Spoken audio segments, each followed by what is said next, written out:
Hello, and welcome back to the experiment. This week's essay is titled Between the Brook and the Bank. It was written on the 7th of the 5th, 2023, and it was begun at 1:04 a.m. Writing this first sentence is a mistake. It's 1:04 a.m., and the essays of the experiment are supposed to be written in one sitting. I'm harming my sleep schedule pretty significantly. It is also a mistake, because I know not yet what I am about to write. I failed the experiment already, by the way. The last upload was on the 4th of April, and now I am writing this on the 7th of May. I don't want to write any further about this failure, because writing an essay about failing to do the thing you are doing is called a self-fulfilling prophecy. It is here where I lose the trail of my writing, and I am forced to take up another line of inquiry. This is supposed to be an essay after all, so let us start with a contention. All things are followed by another. This simple truth brings about as much comfort as it does anguish. It says nothing about the likelihood of good things following bad things, or any other permutations you can imagine. If it did, it would cease to be a simple truth, and it would become a complex generalization. Complex generalizations are good a lot of the time. They may be difficult to process, analyze, and apply, but they give us frameworks for understanding our experiences and situations. Right now, though, I need simple truths in my life. Let me tell you about how I daydream. Whenever I am not distracted by a task or some piece of media, and often when I am, I will begin to daydream. The scenario appears unbidden within my mind, and I begin the laborious task of seeing it through to its end. I do not think in abstract tides of conversation. I imagine every word myself or the person I am speaking with would say. I consider also every pause, gesture, tonal inflection, facial expression, voice crack, and variation of cadence in the voice of each speaker. Such a conversation will have a time and a place that influence the way speakers behave. I rarely daydream about people I don't know.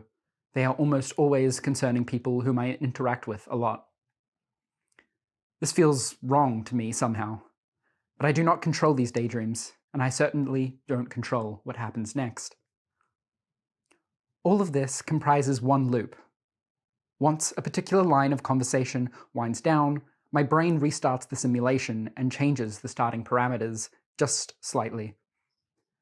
I now begin imagining, in the same level of detail, the entire conversation all over again. Only this time, something is different. Perhaps now we are on a tram or walking through the city, or at someone's apartment. Or maybe now it's the early morning, or midday, or it's raining, or it's blistering hot. Perhaps one of us begins the conversation more upset, or empathetic, or worried. Once all of these variations have been applied one by one, and each one has been examined all the way through, then maybe it will start all again, but with different people entirely. This is hardly daydreaming, is it? It's more like I'm Laplace's demon. Frankly, a lot of these daydreams are anxiety thought spirals. The warm and pleasant daydreams are equally inescapable, though, which is nice. All things are followed by another. I can imagine 1,000 conversations, but eventually the important conversations will happen, and that will soon be followed by something else.